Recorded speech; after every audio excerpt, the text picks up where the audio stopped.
Before we start, you need to know this is the full drama, containing 2 seasons combined, and most of you probably watched the first season without ever knowing the ending. But here, you'll finally get the conclusion. And so I won't keep you waiting. Don't forget to subscribe to the channel, and let's aim for 10,000 likes on this video. It might seem hard, but I trust you can make it happen. Now, let's begin. The story starts with a beautiful girl named Sion. She is a high school student. Despite being brilliant in her studies and always ranking first in her class, she is unfortunately poor and from a very modest family. Because of this, she hates rich people and resents them deeply. Why? Because their lives are easy and they have no idea what it feels like to be poor like her. One day, while riding the bus, she sees a post about a prestigious school that only accepts high-class students. She learns that they live in their own special world because they can buy whatever they want the moment it crosses their minds. They don't even need to think about it. Once they want it, they simply get it. For example, one student books out an entire restaurant just to have dinner with her boyfriend, and if he doesn't show up, she simply eats alone. No problem at all. Another student walks into a store and buys the most expensive motorcycle, paying easily with a credit card. Yet another student buys a very expensive gift for a girl he likes, and when she refuses it, he casually throws it away in the trash. Sion learns that the tuition for that school is $100,000, and she feels frustrated because she wishes she could attend. After getting off the bus, she puts on a pair of glasses to change her look and impersonates her friend from university. She then goes to a rich girl's house to tutor her. When she enters, she is astonished by the huge, luxurious home and envies the girl's lifestyle. The girl's mother sees her and agrees to hire her because she thinks Sion is a hard-working nerd without realizing she's still just a high school student herself. The mother explains that she wants her daughter to enter the elite school, but she is failing academically. That's why she decided to hire Sion as a private tutor and asks her to focus on improving her daughter's performance. Sion agrees and promises to do her best. The maid then serves cookies, and Sion decides to taste one. But the rich girl's mother mocks her, telling her that this is a very expensive kind of cookie, not something just any girl could afford. Embarrassed, Sion puts it back and feels humiliated. After leaving, she runs to her part-time job at the supermarket, where her university friend is waiting for her to return her clothes and ID. Sion thanks her for helping her get the tutoring job and vents about how much she hates rich people because their lives are so easy. The next day at school, she tries to study but feels weak and suddenly gets a nosebleed. She decides to rest, but her classmate comes in and tells her the teacher is asking for her. When she goes to his office, he apologizes and says she can't go to the camp because another student took the scholarship in her place. Sion is very upset, as she had really wanted to go. She leaves feeling disappointed and frustrated. Even though she is poor, she realizes there are always people poorer than her. Back in class, her friends ask if she's ready for camp. Nervous about them discovering she is poor, she lies and says she chose not to go. When she returns home, she finds her father in pain because he refused to take a taxi, preferring to save the money to pay for her needs. This breaks her heart. She goes to her room, upset, and wishes she had been born into a wealthy family. The next day, she tutors the rich girl again, only to find her flaunting a brand new bag worth $5,000. Shocked, Sion scolds her for being shallow since she already has another similar bag and points out that $5,000 could cover her own living expenses for an entire year. The rich girl, offended, decides to make her feel worse. She offers the bag to Sion as a gift. At first, Sion is surprised, but then she thinks that if she accepts and sells it, she can pay for the camp. She becomes excited and accepts, only for the rich girl to laugh at her, saying, "See? You do want a bag like this, but you're just a poor girl." Enraged by the insult, Sion wants to pull her hair but controls herself. Later that evening, she vents to her friend, saying she works hard to pay for her own expenses, while the rich girl can buy whatever she wants simply because she was born into a wealthy family. Her friend tries to cheer her up, telling her not to be so jealous, and even compares her to Aaliyah Cameron, a woman known for envying others. Sion laughs, but she still insists she must change her life. The next day, she arrives early at the rich girl's house and sees the new bag lying there. She decides to try it on, takes selfies with it, and even uploads the pictures to Instagram. Later at school, she is surprised to find all her classmates waiting for her, asking if she's secretly rich. Confused, she runs to the bathroom, opens her Instagram, and is shocked to see her photo gaining hundreds of likes and more followers. Everyone now thinks she's wealthy. When she returns, she decides to play along and says confidently, "Yes, I am rich. Did you all think I was poor like you? Pathetic." From that moment, she becomes popular. Every day she sneaks into the rich girl's house earlier, trying on her clothes and bags, taking pictures and posting them online. Her goal becomes clear. She wants to be a famous influencer, earn money from advertising, and truly become rich. At school, she shows her classmates the pictures, but they get suspicious and ask why she never brings those items to class if she's really rich. Nervous, Sion claims that she doesn't want to hurt the feelings of poor students by showing off.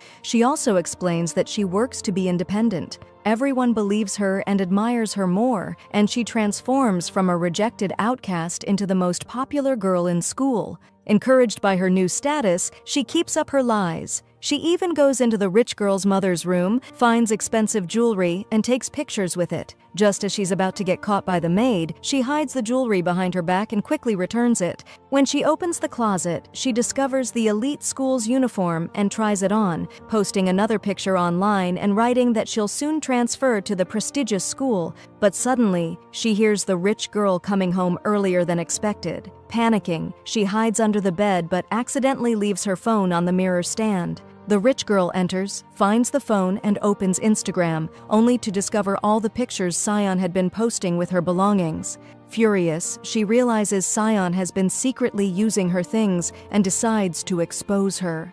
Terrified, Sion crawls out from under the bed, begging her not to tell her mother. The girl agrees, but only on one condition. Sion must do her homework, obey all her orders, and basically act as her servant. With no choice, Sion accepts. That night, after working her part-time supermarket shift, she stays up all night completing the girl's homework. The next day, the rich girl begins to exploit Sion even more. She drags her along to shops while she buys clothes, making Sion carry all the bags, run errands, take pictures of her, and even fetch her coffee. Sion is forced to endure all this humiliation because she doesn't want to be exposed. Later at school, Sion studies hard because she has an important exam. Suddenly, the rich girl calls her, saying she forgot some papers and needs them immediately. Shocked, Sion doesn't know what to do. If she goes, she might miss her exam. But she feels she has no choice and rushes to the house, grabs the papers, and delivers them.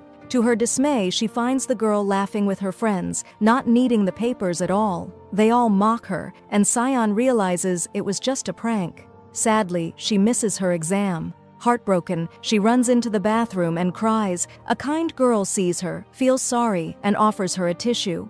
Sion is touched by her kindness, but then notices a cruel note stuck to her back. Other students had written insults and were mocking her. The kind girl removes the note, tears it up, and leaves quietly.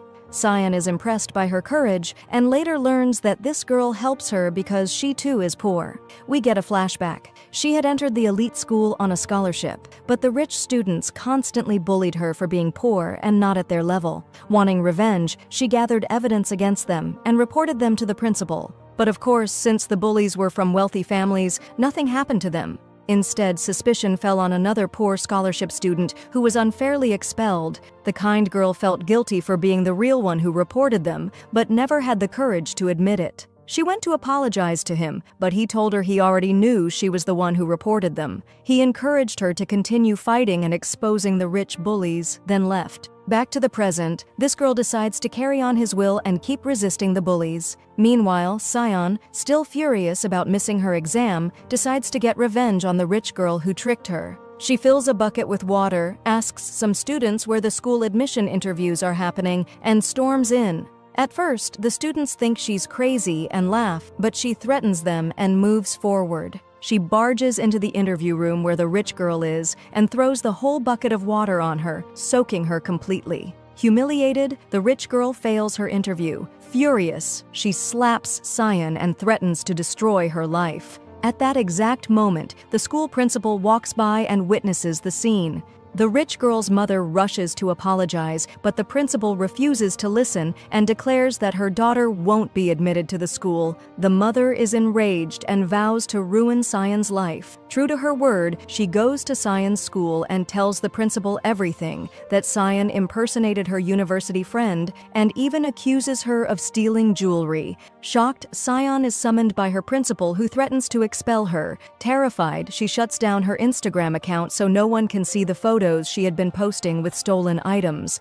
But when she returns to class, she discovers everyone already knows the truth. Her classmates mock her, bully her, and throw papers at her calling her a liar. They demand that she leave the school because she's fake. Suddenly, Sayan receives a message from the rich girl saying her mother will press charges against both Sayan and her friend. Horrified, Sayan panics, afraid her friend will suffer because of her mistakes. She decides to fix everything. She goes to meet the principal of the elite school and apologizes, admitting all her wrongdoings and insisting the rich girl is innocent. She begs him to accept the rich girl into the school so that her mother will forgive her and drop the lawsuit. The principal only laughs, refusing her request. He tells her, "I can't accept you. The school's reputation is the most important thing." Sion keeps pleading, but he calls security to throw her out. Defeated, she hides in the bathroom, sits on the floor, and cries bitterly. Coincidentally, a student is smoking inside. Afraid she'll catch him, he tries to sneak out, but she notices and grabs his leg, pulling him down. Thinking he's some pervert spying on her, she yells at him. Embarrassed, he explains he was only smoking and nothing more. He tells her this bathroom is abandoned because a girl once died there, so no students dare enter. Sion believes him. He introduces himself as young and learns that she wants to speak to the principal. He decides to help her, sneaks her over the school wall, and takes her to his car to wait. Then he leaves. Tired, Sion waits in the car, but eventually dozes off. When she wakes up, it's already midnight, and the car hasn't moved. She goes to check it, but suddenly something falls from the rooftop in front of her. To her horror, it's the kind poor girl who helped her earlier in the bathroom. Looking up, Sion sees a figure on the roof. Someone had pushed the girl. Terrified, she rushes to her side, but it's too late. The girl is dying. She cries desperately for help until an ambulance arrives, and the girl is taken to the hospital. The police arrive and take Sion's statement. Shaking and crying, she tells them she saw someone standing on the roof. That means it wasn't an accident, but an attempted murder. The news reaches the principal. His secretary informs him that the poor student is in a coma and her condition is critical. Coldly, the principal doesn't care because she was just a scholarship student. He decides to spread the story that she attempted suicide, but the secretary warns him that Sion saw what happened. At first, the principal is shocked, but when he hears it was Sion, he relaxes. He tells his secretary to stay at the hospital while he'll figure out how to silence Sion. Later that night, Sion returns home and finds the rich girl waiting for her. Afraid, she thinks she's come to fight, but instead the girl surprises her by thanking her. She says, "Because of you, the principal agreed to admit me to the school." She assures Sion that she won't press charges anymore and even gives her a gift before leaving. Sion is confused and doesn't understand what just happened. At home, her father questions her about where she's been, but she lies, saying she was studying with her friend. She goes to her room and charges her phone. When she turns it on, she finds dozens of messages from the principal. He then calls her directly, offering her a deal. He'll help her enter the elite school if she stays quiet about what she saw on the rooftop. Shocked, Sion doesn't know what to do, but then she decides to seize the opportunity and agrees, seeing it as her chance to finally fulfill her dream. Meanwhile, the boy who was unfairly expelled visits the poor girl in the hospital, sitting with her mother to comfort her. He remembers his own painful experiences, how the rich students bullied him daily, and when the principal saw it, he pretended not to notice because their parents donated large sums to the school. That's why poor students like him suffered in silence.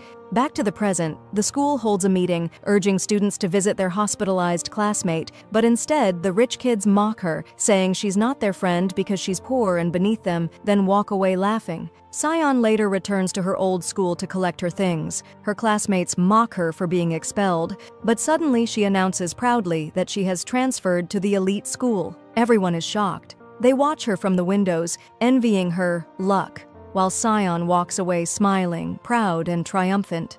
That night, she goes to the supermarket to resign from her part-time job. She thanks her friend for all her help and says, with happiness in her eyes, that she can finally change her life. But she hides the truth. She doesn't tell her friend about the secret deal she made with the principal. The next day, the principal's secretary delivers Sion the elite school's uniform. She tries it on and is thrilled to see how well it suits her. Proudly, she wears it to the mall to go shopping. She decides to buy shoes to match her uniform. Shocked at the high price, she hesitates, but then spends all the money she had saved and buys them anyway. As she walks, another girl bumps into her, spilling coffee on her shoes. Panicking, Sion rushes to the bathroom to clean them, relieved they're okay. But when she checks her bag, she finds a note.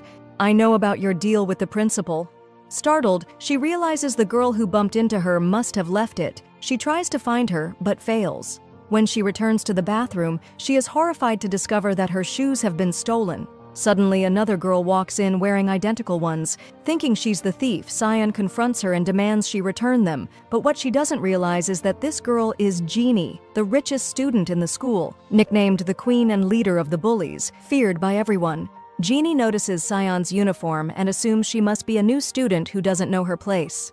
Smirking, she mocks Sion, throws a tissue in her face, and warns, "If you ever come near me again, I'll make you regret it." Then she walks away. But Sion is no coward. She glares at her and says, "Do you think walking into a bathroom is as easy as walking out?" In a flash, she grabs Jeannie by the hair, slaps her across the face, and scratches her cheek. Forcing her to give back the shoes, Sion storms off. She tries to return the shoes to the store, but they refuse since she doesn't have the original box. Defeated, she keeps them in a plastic bag. Meanwhile, Ginny returns home, fuming with rage at what happened, and vows revenge. The next day, Sion arrives at her new school full of excitement. Imagining a peaceful new beginning, she explores the massive campus, amazed at the swimming pool, football fields, and endless facilities, everything a student could ever dream of. She feels lucky, as if fate is finally smiling on her, but Ginny also arrives furious and humiliated, with her face still scratched. Her wealthy friends are shocked by her appearance, but she demands they find a new student named Sion so she can destroy her. At that moment, Sion goes to the administration office and receives her student ID. She's told to meet the student supervisor, who turns out to be Young, the boy she once saw sneaking out of the abandoned bathroom. He recognizes her as the girl who climbed over the school wall. Embarrassed, Sion begs him not to mention it, saying she wants a fresh start. Nervous about gossip, she tries to escape, but Young grabs her hand and offers to show her around. Just then, a handsome student named Jun appears. Mistaking Young for harassing her, he pulls her hand away and grabs it himself. The two boys glare at each other, demanding that Sion choose between them. Flustered, she says, "Come on, it's my first day." But eventually, she chooses June. He smiles, walks with her, and kindly gives her his number in case she ever needs help. Sion is touched and starts to feel drawn to his charm. When she returns to her locker, she finds her old shoes inside with a note, "Welcome to hell. Your life will be miserable." Horrified, she realizes Jeannie wasn't the thief after all and decides to find her and apologize. But before she can, a group of rich students trip her, dragging her across the floor while mocking her. Terrified, she takes off her shoes to run faster, but they chase her relentlessly until she hides in the principal's office. She begs him for protection, but he laughs in her face. He reminds her that he fulfilled their secret deal. He admitted her without tuition fees. He tells her bluntly, "Either adapt and protect yourself, or leave." Crushed, she walks out, only to find Ginny waiting with a cruel smile. Ginny warns, "That was just the warm-up. What's coming next will be worse."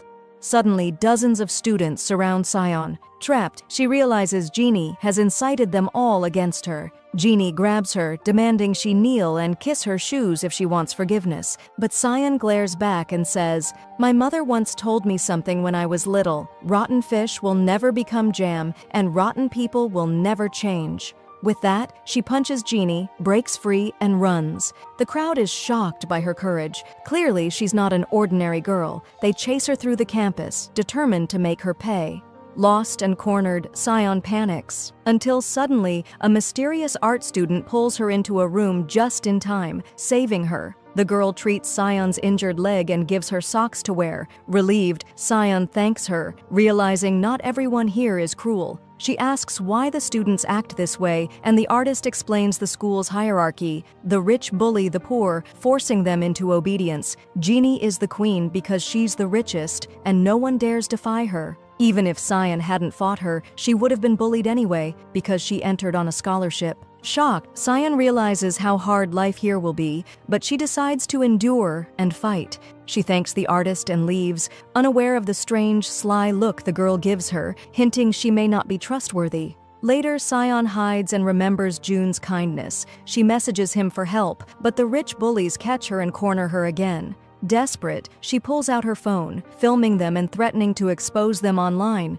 But they just laugh and mock her, saying, "We're rich, we're untouchable." As they close in, Sion loses hope. But just then, June appears. He grabs her and shields her in his arms before she hits the ground.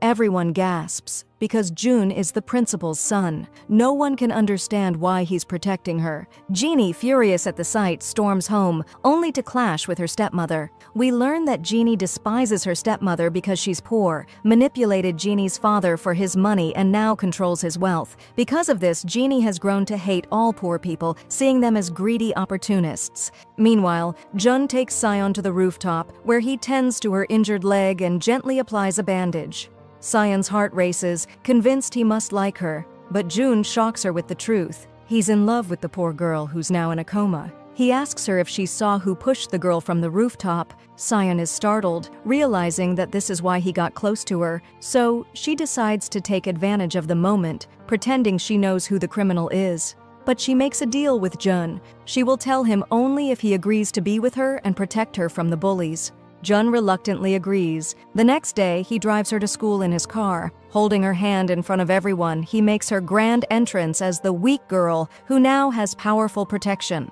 All the students are stunned to see them together. They assume the two are dating, and jealousy spreads quickly because Jun is the principal's son, someone with immunity. His friends go to confirm it, and June doesn't deny it. He even warns them, "If anyone so much as dares to glance at her, I'll gouge out their eyes."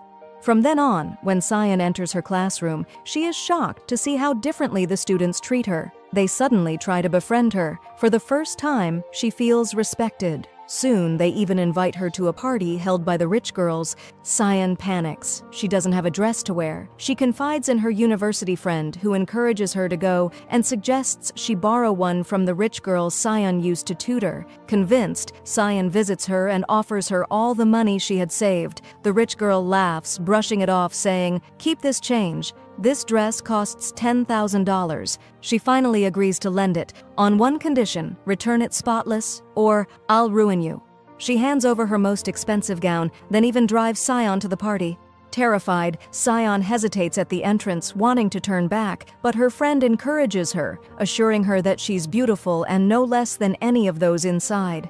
Gaining confidence, Sion walks in with her head held high, awestruck to see high-class socialites everywhere. She tries to blend in, not knowing what awaits her. Suddenly, one of the rich girls shoves her, making her trip and spill juice all over herself. Panicked about the dress, Sion tries to clean it, but then Ginny appears, laughing. She dumps another drink all over her, sneering, "Know your place. Just because you're with a rich guy doesn't mean we'll ever accept you as one of us." Humiliated and furious, Sion is ready to fight back, but the guards intervene. They inform her that this is Ginny's party, and they throw her out. Realization hits her. Ginny set this up purely for revenge. Sion regrets ever coming and returns home devastated. That night, she receives a message from the rich girl who lent her the dress. She has already found out the gown was ruined. She gives Sion 1 month to pay the full $10,000, or she'll have her jailed. Terrified, Sion can't sleep. The next morning, over breakfast, she tells her father she needs money urgently. Like any loving father, he pulls out his wallet, saying, "How much do you need, my daughter?" Sion answers, "Not much, just $10,000. Her brother explodes, chasing after her. "Are you insane? Even if we sold our entire house, we wouldn't gather half that amount."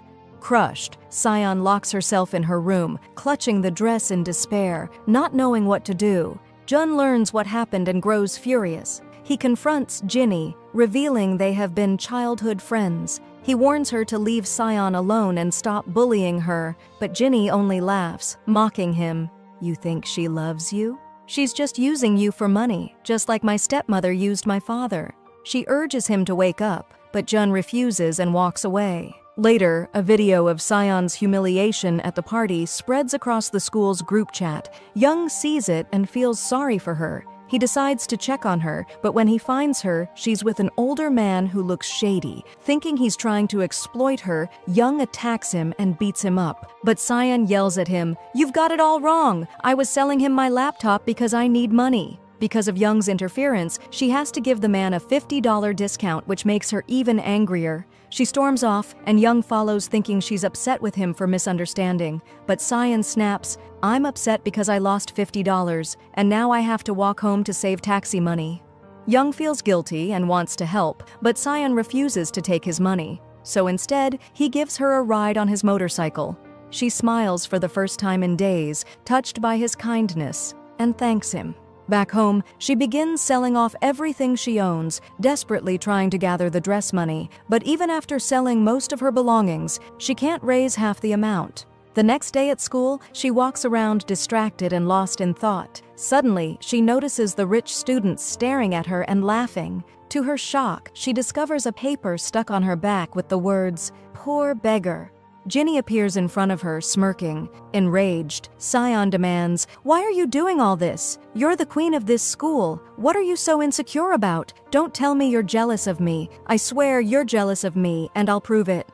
Jeannie, infuriated, snarls that she won't stop until Sion is gone from the school. She offers her a deal: pay for the ruined dress and add extra money on top, then leave the school for good. She gives her 1 week. From then on, Jeannie taunts Sion daily, reminding her of the countdown. One evening, Sion hears a car behind her and assumes it's Jeannie.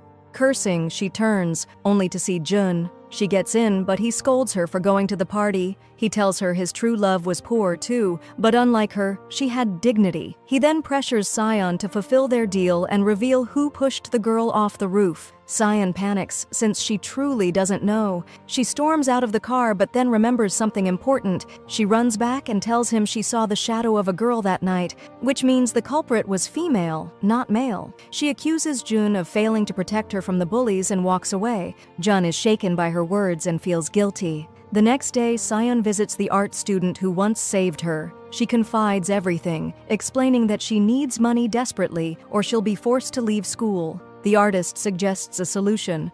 "There's a rich boy here who helps anyone in need. He's so kind, everyone respects him. Why not borrow from him?" Naively trusting her, Sion agrees. She approaches the boy and asks for money. He smiles and agrees, but with one condition: she must work as his model. He makes her dress in his clothes while he takes photos. Reluctantly, Sion complies with his demands, but soon it becomes clear what kind of boy he really is. And the truth hits. Sion was willing to compromise her dignity for some money. She leaves his place in tears, disgusted with herself, ashamed that she had sold her pride for just a little cash. At that time, Jun goes to visit his girlfriend in the hospital. He remembers the last conversation he had with her. He had asked her which of the rich students were bullying her so he could confront them and make them pay. But she refused to tell him. She didn't want to cause him trouble. This made him angry back then, and he accused her of being weak and cowardly. Snapping out of the memory, Jun feels a deep guilt for not protecting her. He holds her hand tightly and vows that he will take revenge for her. When he returns home, he sneaks into his father's office and searches for any evidence that could reveal who pushed her off the rooftop. That night, Sion has a nightmare. She recalls the day she saw the poor girl lying on the ground, bleeding. In her dream, she is holding a necklace stained with blood. Waking up in shock, she looks at the chain in her hand and realizes it must belong to the girl who pushed the victim. Determined, she decides to investigate. The next day, Ginny goes to school only to be confronted by her stepmother, who taunts her cruelly. Ginny learns that her stepmother is pregnant, and once she gives birth, her child will inherit everything. Ginny collapses in despair. Suddenly, Sion arrives. She drives the stepmother away and gives Ginny water to calm her down. Ginny is surprised by this act of kindness and asks if Sion feels sorry for her. But Sion scoffs and replies, "Whoever doesn't see through the sieve must be blind. No matter how hard your life is, it's not harder than mine. I've sacrificed everything just to stay in this school. I have nothing left to lose." She warns Jeannie to stay away from her or else she will regret it, then walks away. Sion decides to refocus on her studies, determined to reclaim her top rank. And indeed, the rich bullies begin to leave her alone. She's relieved, thinking she'll finally have peace.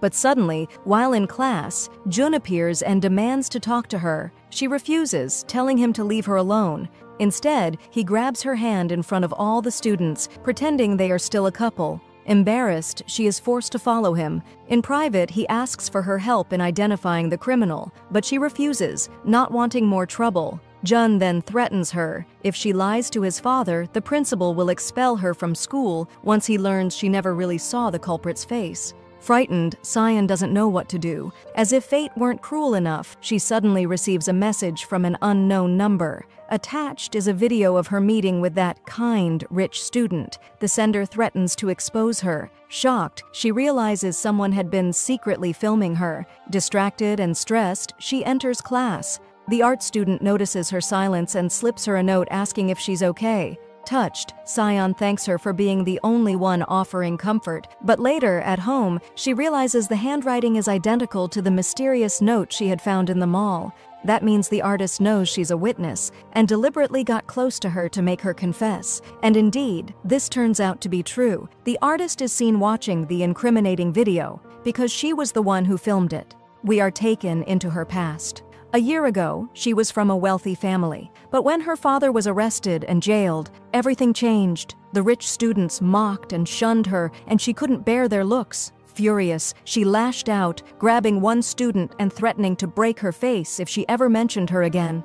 Just then, Ginny appeared. The artist thought Ginny would defend her since they had been friends, but to her shock, Ginny slapped her across the face and ordered everyone to stay away from her because she was now poor and beneath their class. From that moment on, the artist began to hate her and vowed revenge. Back to the present, Sion sneaks into the artist's room, searching for the flash drive that contains her video, but she can't find it. Suddenly, the artist walks in. Sion confronts her, demanding to know why she did it. The artist laughs cruelly. "Don't act all righteous. You sold your conscience too, just to enter this school. Have you forgotten?"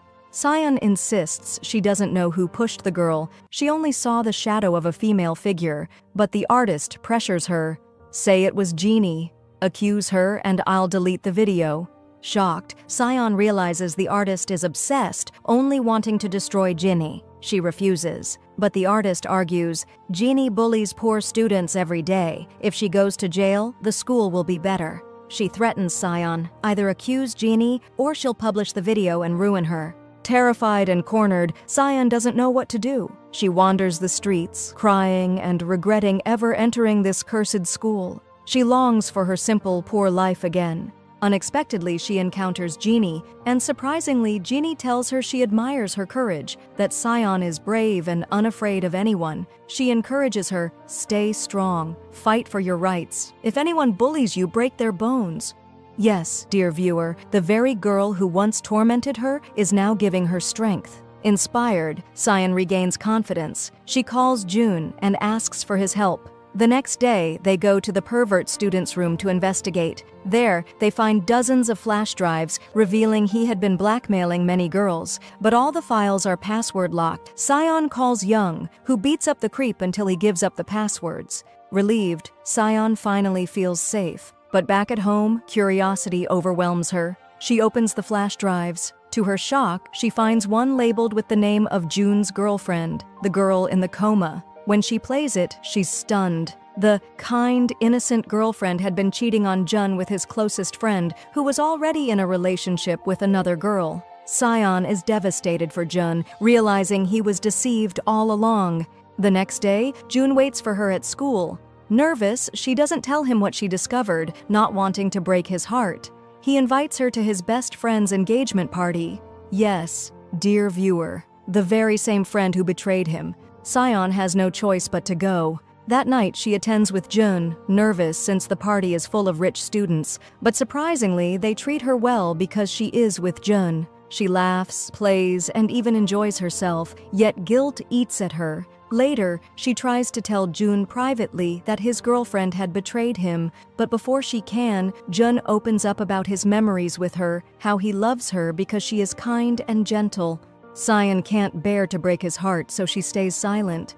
Back at the party, June suddenly confronts Jeannie, accusing her of pushing his girlfriend. Jeannie grows furious and snaps, "You're such a fool! Do you even know the truth? She cheated on you, with your best friend!" June is stunned. Enraged, he attacks his friend, and the two begin a violent fight. The engagement party collapses into chaos. His friend's fiancé breaks down in tears, devastated. Jeannie unexpectedly approaches her, apologizing and trying to comfort her, but the girl shocks her by admitting she already knew her fiancé was cheating. She stayed with him just to control him like a puppet. At the end of the night, Sion takes Jeannie home with her. There, she shows her the necklace she had found in the hand of the girl who fell. Jeannie is shocked. It belongs to her best friend, the same girl who had betrayed June. The truth is revealed. That night, Ginny's best friend had gone to the rooftop to confront the poor girl. She accused her of stealing her boyfriend, slapped her, and in a rage, pushed her to her death, dropping her necklace in the struggle. Back in the present, Sion resolves to tell everyone the truth. But just then, the artist calls her, reminding her that she still has the incriminating video. She demands that Sion accuse Jeannie, or she'll release it. Panicked, Sion rushes to the school to stop her, but when she arrives, she sees the artist climbing onto the rooftop, recreating the same moment as before. History repeats itself. Just like the poor girl, the artist falls to her death. Terrified, Sion realizes the curse of this school is real. She approaches the body, trembling, trying to erase the video from her clothes, but the phone isn't there. She collapses to the ground in tears. Moments later, the police arrive. They take the body away and clean the scene. The next day, the students arrive at school and learn what happened. Suspicion immediately falls on Sion, since she was the first one present at the scene of the incident. A meeting is held, and a new principal is appointed. He promises the administration that he will take control of the situation and try to close the case quietly. Meanwhile, Sion is in class when suddenly a police officer enters to question her. The rich students whisper cruelly, calling her a criminal and insisting she must be guilty. Hearing them, Sion feels crushed. She tells the police she had nothing to do with it, but they don't believe her. Since she was the last one seen near the crime scene, she is now considered a suspect. The officer takes her to the station for interrogation. As she is escorted out, memories of her time at the school flood back. The bullying, the humiliation, the pain. She regrets ever trying to change her life by entering this elite school. At the station, the police begin questioning her. They suspect her because the artist had been blackmailing her with the video. Nervous and shaken, Sion tries to defend herself, insisting she never went up to the rooftop, but they don't believe her. They tell her to hire a lawyer. At the same time, Jeannie is with her sly, manipulative friend.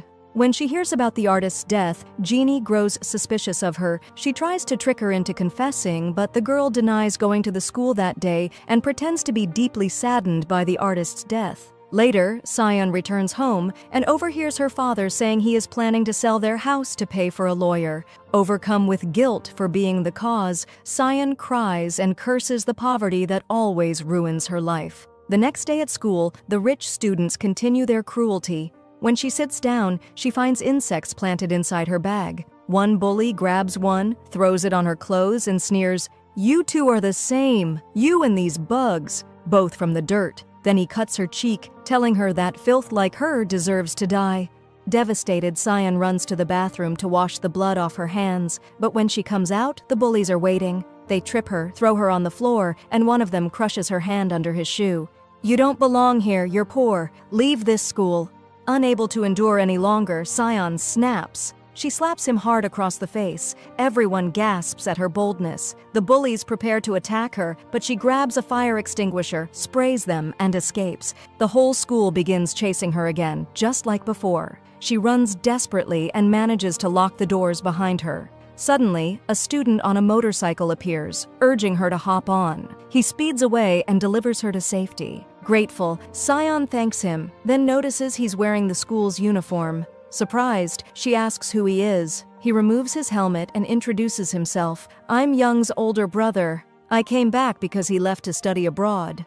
Shocked, Sion takes him to a restaurant to repay his kindness. She confides her fears about the bullies, but he rests his head on her shoulder, reassuring her that he will protect her. Touched, she thanks him.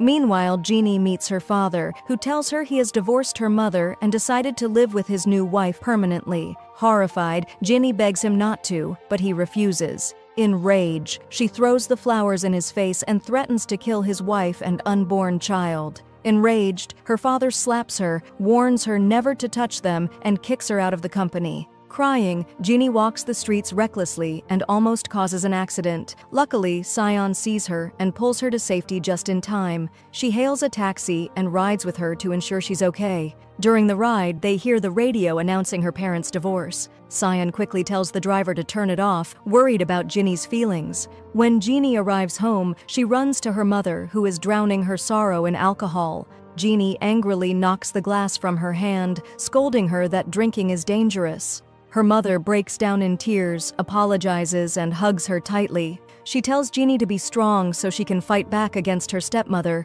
Jeannie promises she will. When she leaves, she finds Sion waiting. But instead of speaking to her, Jeannie brushes past and joins her father, trying to regain his favor. The next day, Jeannie is shocked when her cunning friend publishes an article about her parents' divorce, mocking her family. Furious, Jeannie realizes this was revenge. Because Jeannie had exposed her fiancé's betrayal with the poor girl, Jeannie threatens her, "If you don't shut up, I'll tell everyone you're the one who pushed that girl off the roof." The war between them has now gone public. Meanwhile, Sion hears that her father is in the teacher's office. She rushes there, only to find him kneeling on the floor, apologizing to the mother of the bully who had filed a complaint against Sion. Overcome with guilt at seeing her father humiliated for her sake, she tries to lift him up, but the bully's mother refuses his apology and turns on Sion, humiliating her further. "I'll make your mother come kneel and beg me too." At that, Sion snaps. Her mother is dead. The cruel words break her heart. A teacher pulls her aside, explaining that if she doesn't apologize, she'll be expelled and her future ruined. Helpless, Sion falls to her knees beside her father, apologizing to the bully and his mother. In that painful moment, she realizes that in this world, money means everything. She decides she must change. She'll do anything to become rich. The bully and his mother laugh cruelly at her and her father, mocking how poverty forces them to throw away their dignity. They refuse to forgive her. That night, a handsome young man returns from abroad. His chauffeur greets him respectfully. He is from a wealthy family. As he sits in the car, he scrolls through photos of Ginny at school. It is clear he knows her and is plotting something. Meanwhile, the new principal visits June. He pretends to be supportive, saying, "Consider me like your father. Don't worry, I'll take care of you." Jun thanks him and leaves, but once he's gone, the principal wipes his hand in disgust, muttering that he would never actually associate with people like that. Jun later meets Ginny, trying to comfort her. She thinks he's mocking her family's downfall, but he explains that he's only worried because, despite everything, she's still technically his friend. They grew up together. Moved, Ginny leaves quietly, but when she returns home, she finds her stepmother has taken over her mother's room, sitting there smugly. Furious, Ginny warns her, "Stay out of my way or you'll regret it. You'll only see my worst side." She storms into her room and smashes everything in sight. That night, Sion is on her way home when she sees her father carrying heavy boxes. She realizes he's working extra shifts at night. He sends her a message saying he bought her favorite food. Touched, she cries at his sacrifices. She goes to her university friend, explaining everything, how the bully refused to drop the complaint, leaving her humiliated and facing expulsion. She doesn't know what to do. Just then, Young's brother walks in. He tells her, "There's only one solution left. Join the elite team." He explains that this team is made up of the wealthiest students in the school. Whoever joins it gains untouchable status, free to do whatever they want. Sion is shocked. It sounds impossible, but she decides to try. She calls Jeannie and asks to meet her. Jeannie invites her to her house. Sion is stunned by its size and luxury. Servants move everywhere tending to her. It feels like an entirely different world. They sit down to talk, and Sion makes her an offer. "Help me join the elite team. In return, I'll give you the necklace I found, the one clutched in the poor girl's hand when she fell." That necklace was the only evidence against Ginny's sly friend, but Ginny refuses to use it because turning her in wouldn't benefit her in any way. Sion is disappointed and leaves, feeling hopeless. On her way out, she spots Ginny's stepmother in the garage, secretly talking to her old lover. She overhears her saying that she plans to register her unborn child under Ginny's father's name so that he will become the heir. Yes, dear viewer, meaning the baby won't even be Ginny's real brother. Shocked, Cyan secretly records the conversation on her phone. Later that evening, she returns home to find her father exhausted, asleep on the couch. Feeling sorry for him, she gently helps him into bed, then cleans the house before going to sleep herself. That night, she dreams a terrifying nightmare. She sees herself at school, surrounded by the rich students. Suddenly, they close in and strangle her. She wakes up drenched in fear, realizing she must act quickly. The next day, she goes to Ginny again and plays her the recording of her stepmother's phone call. Ginny is thrilled, realizing her stepmother has been deceiving her father. She decides to use this against her stepmother. Excited, she agrees to make a deal with Cyan. She'll let her join the elite team in exchange for the recording. Overjoyed, Cyan returns home, but there she discovers another surprise. Her father has invited a wealthy businessman over, announcing that Cyan will marry his son. What? Yes, dear viewer, it's true. The shocking twist? That son is none other than the handsome new transfer student at their school. But Cyan is furious. She declares she won't marry him and storms out. The young man follows her, explaining that it's just a marriage of convenience and that she must accept it. But she doesn't believe him. She warns him to stay out of her way and leaves. Later, Ginny goes to the school principal and tells him that her father is ready to donate a large sum to the school on the condition that he helps Cyan clear her name. Without hesitation, the principal agrees. He calls the investigator and orders him to close the case, framing it as if the artist had simply fallen. The next day, Ginny holds a meeting with the elite team. She tells them that a new member is joining. Suddenly, Cyan walks in with full confidence. Everyone is stunned by her presence. Ginny's sly friend immediately rejects her, saying she doesn't belong at their level. But Ginny just laughs and says, "I'm the leader. I do whatever I want." The handsome transfer student admires Ginny's boldness. After the meeting, he tries to get closer to her, but she treats him coldly, acting superior, and warns him not to mention their engagement to anyone. She leaves him frustrated. Meanwhile, the principal tells Cyan that he has cleared her of all charges and closed the complaint against her. He also hands her a new elite uniform, announcing that from now on, everyone will know she's part of the elite team, and no one will dare bully her again. Overjoyed, Cyan goes to Huang, thanking him because it was his idea in the first place. Huang smiles, then leans closer. "You know, I like your hairstyle, but more than that, I like you. You're the prettiest girl in this school." Shocked, she snaps back playfully. "Shut up! Don't be shameless!" He laughs and insists, "I'm serious. You're the first girl to ever ride behind me on my motorcycle." He drives her home, watching her walk away, clearly smitten. Inside, Cyan tells her father that all her problems are solved. He beams and hugs her proudly. Meanwhile, Jun visits his poor girlfriend at the hospital only to find her gone. He fears she has died, but the nurse informs him she woke from her coma and was discharged. Overjoyed, he rushes to her home with her favorite flowers. But when she opens the door, she doesn't recognize him. Her memory is gone. Heartbroken, Jun doesn't tell her the truth, that he was her lover. Instead, he gives her the flowers and quietly leaves. The next day, when she arrives at school, the students are shocked to see she has awakened from her coma. Whispers spread everywhere. On the other side, Cyan is now living the happiest moments of her life. Since joining the elite team, she has her own private classroom, fame, and the respect of all the students. One day, she sees the bully tormenting another poor student. Fueled by her newfound power, she decides to take revenge. She deliberately bumps into him, spilling coffee on her expensive shoes. Enraged, he tries to insult her, but she slaps him in front of everyone. Stunned, he shouts back, "Who do you think you are? Are you crazy?" Another student whispers, "Don't you see the pin? She's elite now." At once, the bully's face changes. Terrified, he apologizes, but Cyan isn't done. She forces him to kneel and clean her shoes in front of everyone. The bully obeys, humiliated because no one dares defy the elite team. Pleased, Cyan warns him, "If you ever bully anyone again, I'll destroy you." She walks away, victorious. Meanwhile, Ginny's sly friend discovers that the poor girl has returned to school after waking up. Panicked, she lures her into the bathroom, but she realizes the poor girl has memory loss and doesn't remember anything. Relieved, she still warns her, You'd better keep forgetting, or I'll finish you off." She then storms out. Later, she meets her fiancé and warns him to stay away from the poor girl, reminding him that she knows everything. At the same time, the poor girl encounters Jun. Upset that the students hate her, she confides in him. Jun can't bring himself to tell her the truth about her betrayal. Instead, he takes her hand and promises to start a new chapter with her. After school, Ginny takes Sion to a luxury clothing store, telling her to pick whatever she wants. She'll pay for it. Sion is ecstatic, finally tasting the life she always dreamed of. She chooses everything she's ever wanted: designer dresses, expensive shoes, luxury accessories. Dear viewer, she takes everything, just like you should be pressing like and subscribe.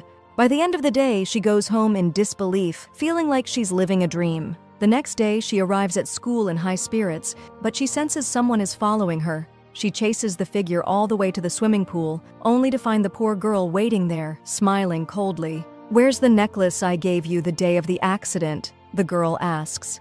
Sion is stunned. She realizes the poor girl has regained her memory and was only pretending to have amnesia. Furious, the poor girl demands, "Why didn't you tell the truth? Why didn't you say that Ginny's friend pushed me?" Terrified, Sion apologizes, admitting she had no choice. No one would have believed her. She begs her to forget everything, warning her that if Ginny's sly friend discovers she remembers, she'll kill her. Sion promises to protect her now that she's part of the elite team, but the poor girl doesn't believe her. Instead, she attacks her, shoving her into the swimming pool and trying to drown her. Luckily, Sion escapes, pushes her back and runs away, shouting, "Think about what I said!"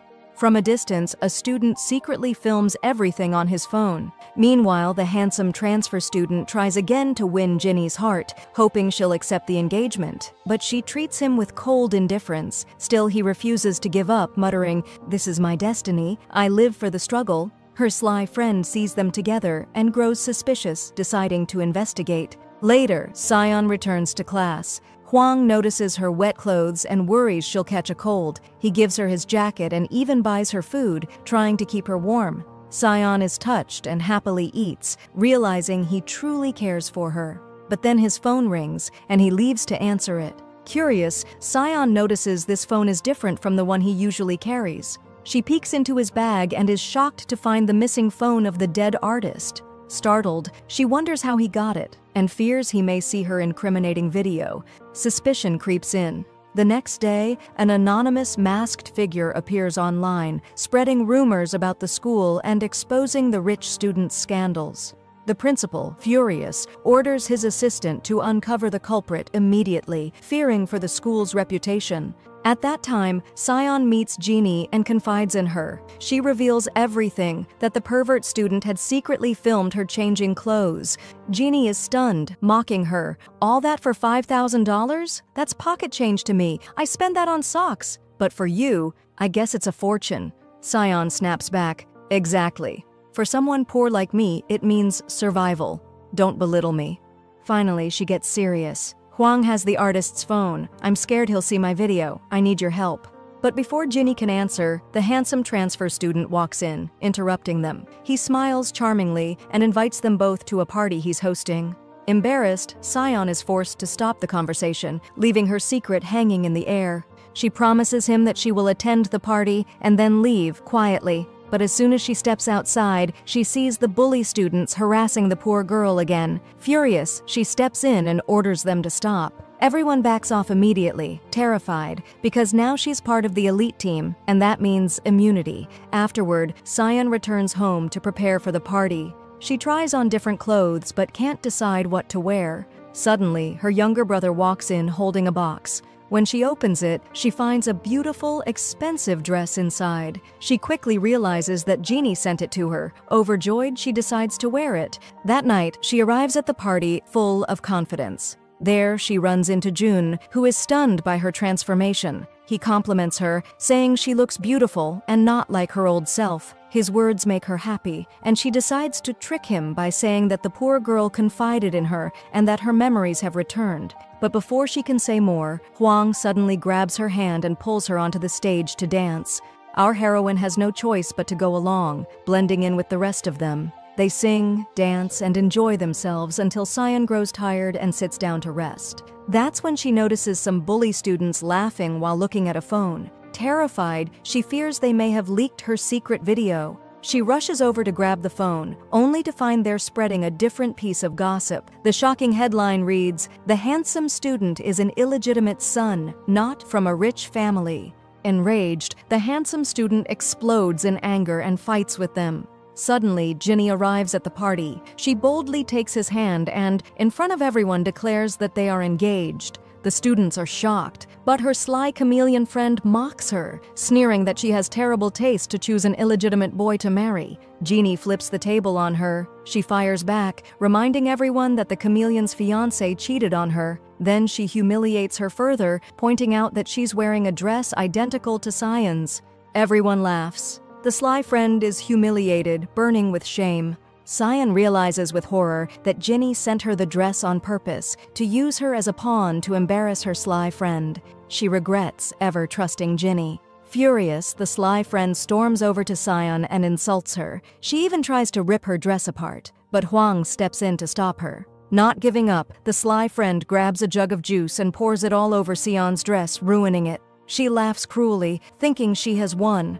But this time, Sion refuses to stay silent. She strikes back, hitting her hard and breaking her nose. For the first time, everyone sees that Sion is no longer weak. The students are stunned by her boldness as she storms out of the party. Huang runs after her, covering her with his jacket, but she apologizes, telling him she just wants to be alone. Deep down, she feels devastated, realizing Ginny was only using her as a tool, not a friend. Later, the handsome student confronts Ginny. He asks why she humiliated Sion when she was supposed to be her friend. But Ginny laughs and coldly replies, "I've had surgery. I had my kindness removed. I don't need friends." She then proposes that he join forces with her to achieve their ambitions. Amused and impressed by her cunning, he agrees. The next day, a video of the party spreads across the school. Everyone now knows that Sion punched the sly friend. Sion overhears students gossiping about her. Suddenly, the sly friend approaches and vows revenge. Meanwhile, the poor girl finds Jun and holds his hand, begging him to help her join the elite team. But Jun reveals the truth. He has been expelled from the team and is now just an ordinary student, ever since his father resigned as school director. Shocked, the poor girl pulls her hand away and instantly changes her attitude toward him, abandoning him coldly. It becomes clear she was only using him.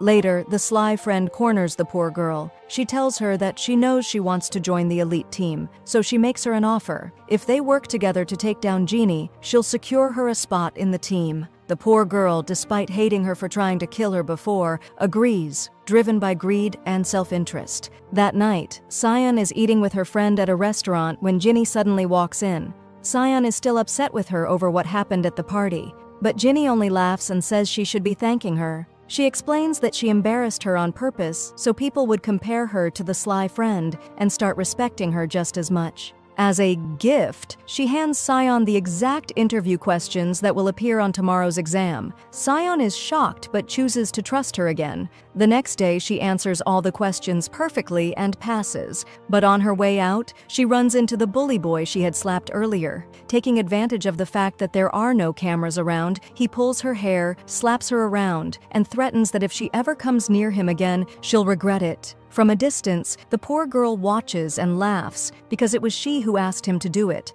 Later that night, the handsome student goes to meet Ginny's family, but her stepmother humiliates her in front of him, revealing that Ginny's real mother is in a psychiatric hospital being treated for depression. Ginny is furious, but the handsome student tells her he doesn't care. The next day, he even takes flowers and visits her mother, treating her as if she were already his future mother-in-law. Ginny is deeply moved. For the first time, she sees her mother smile and laugh with him. She thanks him sincerely and begins to fall for him. Meanwhile, Sion wakes up at home and finds her father eating instant noodles to save money. Her heart breaks. She gives him food she brought from school and promises him that when she graduates, she will work, become rich, and make it up to him. Elsewhere, the sly friend discovers her fiancé is cheating on her again. Enraged, she storms off, only to bump into the handsome student. He tells her she deserves someone better, someone handsome, perhaps like him. His words leave her flustered, and she begins eyeing him differently. She decides to steal him away from Ginny just to spite her. That night, she takes him to a nightclub. Her plan is to capture her fiancé cheating so she can use it against him. But unlucky for her, 3 drunk men harass her. The handsome student immediately steps in, shielding her and warning them off. Intimidated by his confidence, they flee. She's thrilled and even more attracted to him, determined to win him. At the same time, Sion plans to meet Huang. She wants to take the artist's phone from him to erase her video. By coincidence, he's at the same nightclub. The place is packed with a long line outside. Sion decides to use her elite card, which instantly gets her inside. She finds Huang and asks for the artist's phone. He agrees to give it to her, but suddenly a thief snatches it and bolts. Shocked, the two of them chase after him through the crowded streets. A long pursuit follows, but unfortunately, the thief escapes. Sion collapses on the ground, injured. Huang helps her up, treating her wound, and finally decides to explain everything. He tells her, "My brother Yang went to school on the day of the accident to beg the artist to delete your video, but when he got there, he saw someone push her from above. That's why he kept the phone. It contained the criminal's face, but it was locked with a password and he couldn't unlock it. Before leaving, he asked me to keep it safe."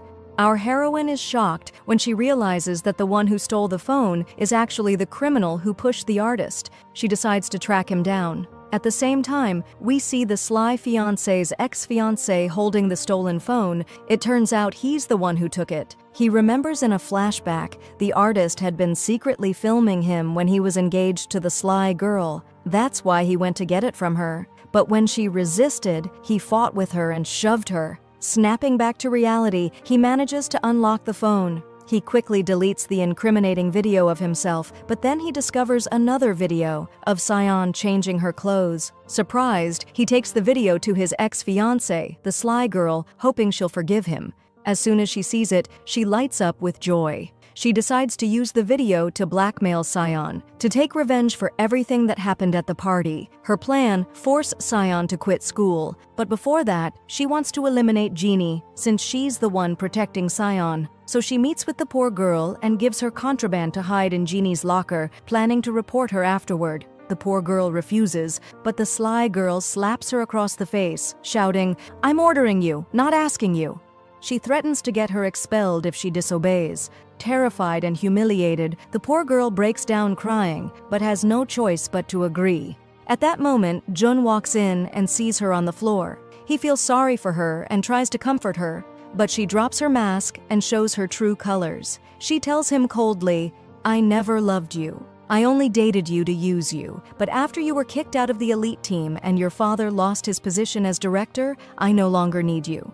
Jun is devastated. He realizes she has had her memory all along and was deceiving him. Heartbroken, he understands he was nothing but a pawn to her. Meanwhile, the sly girl gathers students and storms into Ginny's locker, insisting on searching it. Sion tries to stop her, but she shoves her aside and keeps digging until she pulls out the planted box, the one that will destroy Jeannie. Everyone is shocked. The news reaches the principal, who takes Jeannie away for a drug test. The sly girl celebrates. Her plan worked perfectly. Back in class, she bullies Sion, mocking her by calling her Ginny's servant, warning her that her end is near. But Sion, enraged, declares that Jeannie will prove her innocence and escape the trap. Unfortunately, when the results arrive, they are positive. Jeannie is stunned, unable to believe what just happened. The truth is revealed. Her stepmother had been secretly spiking her food, making sure she failed. As a result, Jeannie is expelled from the school. The sly girl rejoices at her downfall, but when she returns, the poor girl is waiting for her, demanding she keep her promise. Replace Jeannie with her in the elite team so she won't be bullied anymore. The sly girl laughs in her face. She mocks her for being stupid enough to believe her, telling her she should be grateful she even let her live after trying to steal her fiancé. She warns her to keep quiet or she'll regret it. Crushed by betrayal, the poor girl vows revenge. She goes to Seono and begs her to testify that the sly girl planted the drugs. At first, Seono refuses. She doesn't want trouble, but the poor girl snaps, choking her and threatening to kill her. Terrified, Seono agrees and asks for time to gather courage. Meanwhile, Ginny goes to her father, pleading her innocence. But he doesn't believe her and decides to send her to America. She refuses and escapes, determined to prove herself. She goes to withdraw money, but discovers her accounts are frozen. Her father cut everything off to force her return. Desperate, with nowhere to go, she turns to Sion. Our heroine is surprised when Ginny shows up at her door, shivering from the cold. Moved with pity, she welcomes her in, offers her food, and even lets her sleep in her own room, while she herself sleeps on the floor. Sion's father warmly welcomes Jeannie and serves her strawberries. For the first time, Jeannie feels the warmth of a real family. Later, Sion cooks noodles for her, but runs out of ingredients and has to go outside to buy more. Outside, the bully boy is waiting. He stalks her and tries to attack. Terrified, Sion shuts her eyes, only for Huang to appear at the last second. He fights the bully fiercely, breaking his bones and leaving him defeated. Sion is relieved and thanks him. He escorts her home safely before leaving. That night, Sion offers her bed to Ginny and sleeps on the floor. The next morning, they prepare for school, but Ginny says she has a quick errand to run first. Sion kindly gives her jacket to her, knowing Jeannie isn't used to the cold since she always traveled by heated car. Jeannie is touched. It's the first time someone has truly stood by her. She regrets ever mistreating Sion. She then visits her mother in the hospital. Tearfully, she tries to explain her innocence. Her mother embraces her, telling her she already believes in her without explanation. She urges her to stay strong and prove herself. Suddenly, the handsome boy enters with flowers. He assures her he still trusts her and asks to marry her. Overwhelmed, Jeannie accepts. She finally realizes he truly loves her. But trouble strikes again. The sly girl sends Sion the video of her changing clothes. Horrified, Sion rushes to her house, begging her not to expose her. The sly girl ignores her pleas and sends a cruel message. "From now on, you belong to me. You're my servant." Shattered, Sion feels her hope collapse. She thought joining the elite team would give her peace, but instead, she is trapped.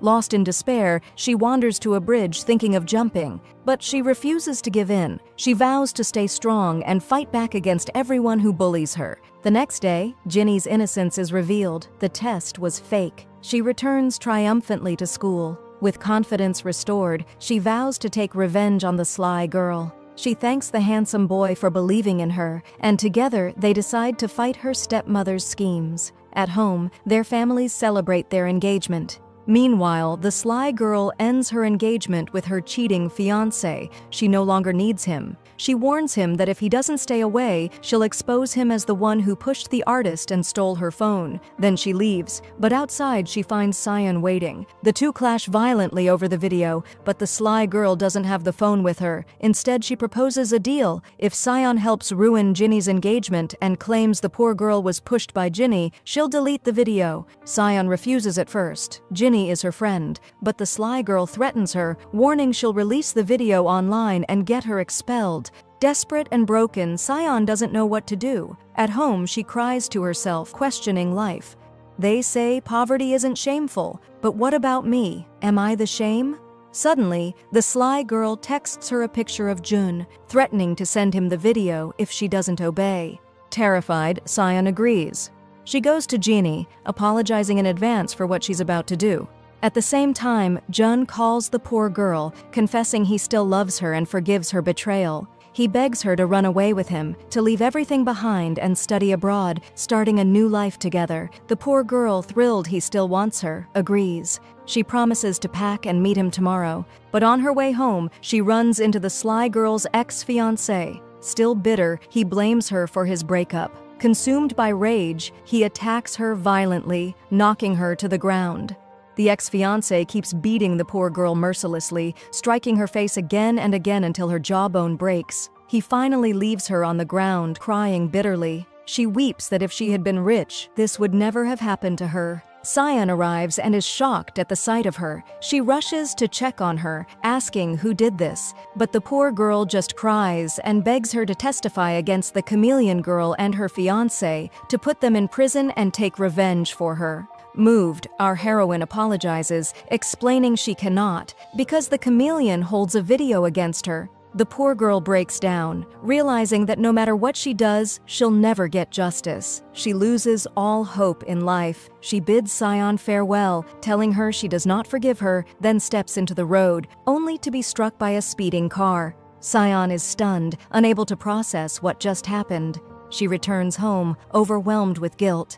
The next day at school, Jun learns of the tragedy. Without hesitation, he storms off and attacks the chameleon's fiancé, blaming him for his lover's death. He beats him furiously, vowing never to show him mercy, promising he'll pay for every crime he committed. Then Jun goes straight to the chameleon girl, declaring he knows she was the one who pushed the poor girl off the rooftop. She laughs confidently and admits it, showing no fear, because she knows there's no evidence against her. She mocks him, telling him to forget the girl since she no longer exists. Jun burns with rage, ready to hit her, but restrains himself. Instead, he swears to haunt her until she pays for all her crimes. She ridicules him and walks away. Later, the chameleon meets Sion, ordering her to betray Ginny at her engagement party. She tells her this is her last chance. If she doesn't obey, she'll release the humiliating video and ruin her life just like the poor girl's. "What's past was only warm-up," she sneers. "What's coming, may God help you." Trapped, our heroine is forced to agree. She goes to the place where the poor girl died, only to find Jun sitting there in tears. His broken state moves her deeply. She tries to comfort him, but he blames her, saying if she had confessed about the chameleon earlier, his lover would still be alive. Sion apologizes, telling him she regrets everything, and if she could go back in time, she would never have joined the rich school. She leaves him and goes home, where she finds her father still working late. She sits with him and gently asks what he would do if he discovered she had done something wrong. She expects him to scold her, but instead his answer shocks her. He tells her, "I trust you. I'll stand by you and support you no matter what, until you rise on your feet again." His words touch her deeply, and she thanks him with tears. The next day is the engagement ceremony of Jeannie and the handsome boy, held at the school in front of all the wealthy students and their families. Jeannie wears a beautiful dress, glowing with elegance. Her stepmother pretends to congratulate her while secretly mocking her, but Jeannie is sharper than ever and has prepared a deadly trap. She suddenly reveals she knows the stepmother is pregnant, not by her father, but by her old lover. She presents medical proof. The stepmother collapses in shock, crying desperately, begging her not to tell her husband. She humiliates herself, promising to live as Ginny's servant, obeying her every command. Ginny savors her victory, her revenge complete.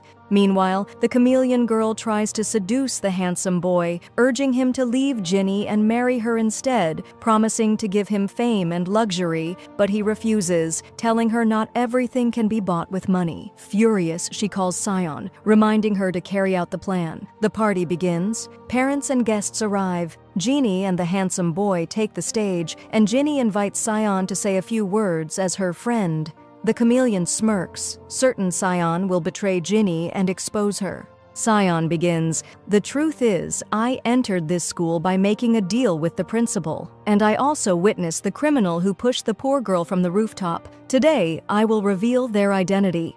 To everyone's surprise, she points directly at the chameleon girl. Gasps fill the hall. Reporters snap photos furiously. The chameleon is enraged. Sion broke their deal. Determined to retaliate, she uploads Sion's secret video. Sion breaks down, convinced her life is over. But then Huang intervenes. He hacks into the control room, shuts down the broadcast, and deletes the video from every screen. Sion is overjoyed, strengthened by his support. She continues her testimony, presenting the chameleon's necklace, the same one found in the poor girl's hand when she fell. It proves the chameleon was the one who pushed her. Then the handsome boy steps forward. To everyone's shock, he reveals himself as the masked figure who had been leaking the school's scandals online, the very person the principal had been hunting. He plays a recording of the principal's voice admitting he knew everything but stayed silent because he was taking bribes. The principal panics, tries to silence him, but reporters capture it all, forcing him to back down.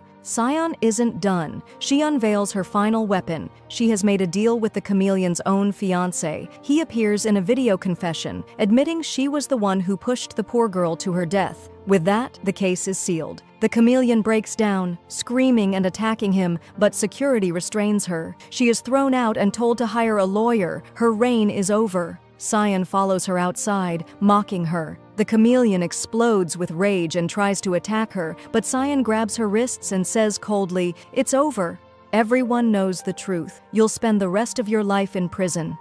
Her mother arrives to take her away. For the first time, Cyan feels true relief. She rejoins her friends. Ginny thanks her warmly, whispering that her father had been watching the entire time. Cyan looks across the crowd and sees him, proud and smiling. Joy fills her heart. They all plan to celebrate at a restaurant, but Jeannie stays behind, heading toward her father's car. There we learn her greatest secret. She had taken half of the company's shares from her stepmother in exchange for silence about the pregnancy. She had also acquired the other half from the handsome boy. Now she owns the entire company. She is the new president. Her father is stunned, begging her to return the shares. She refuses. At that moment, her real mother arrives, finally cured and free from the asylum. Ginny decides to live with her and run the company together, abandoning her father to his other wife. Meanwhile, Cyan stands on a bridge. She takes off the elite team's badge and throws it into the river. She has no desire to remain connected to that corrupt world. She feels free. She did the right thing, confessed the truth, and can finally live as a simple girl again. Time passes. She returns to working in a restaurant to support herself. But one day, Jeannie comes to her. She invites her to join the company, but Cyan refuses. She wants to depend on herself. Jeannie laughs knowingly, saying she expected that answer. Instead, she rewards her. She gives her a check for $1 million, telling her to use it for her education and to enter any university she desires. Cyan is shocked beyond belief, unable to process the number of zeros. Tears of joy fill her eyes. She has finally turned her life around. She decides to enter university, determined to make her father proud and repay him for his sacrifices. And so, dear viewer, the story ends just as promised, with a happy ending. Everyone reached their dream, everyone found justice, and everyone felt they had won. Subscribe for more sweet dramas like this one, tap the bell icon, and don't forget to like the video. Thanks for watching.